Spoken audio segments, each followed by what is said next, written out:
ياسين ما تهضرش.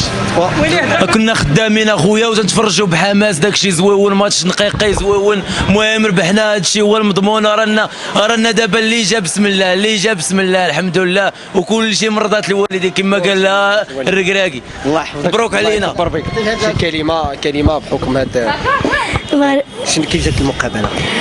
مقابلة زوينة، المغرب دائما كيفوزوا. ياك تفرجتي فرحتي؟ صدق حشمان صراحه راك انت مغربي خاصك تفتخر وتفرح. هذا الشيء راه ما كانوش كيعيشوه الناس قبل، ولكن الحمد لله ولينا كنعيشوه. شنو هو اللاعبين اللي كيعزز عليك؟ برونو وحكيمي وزياز وكلهم. ياك غتفرج فيهم في الدومي فينال؟ غتفرج فيهم في المقابله الجايه؟ ديما مغرب، ديما مغرب كما كتشوف جماهير مغربيه. تلاونا في المرابط، مرحبا مرحبا مرحبا مرحبا مرحبا. السلام عليكم الخوت، فرحانين بزاف اليوم بالمنتخب الوطني المغربي. فرحونا والله الرجال، تقاتلوا داروا كل ما بجهدهم. كي كتشوفوا المغرب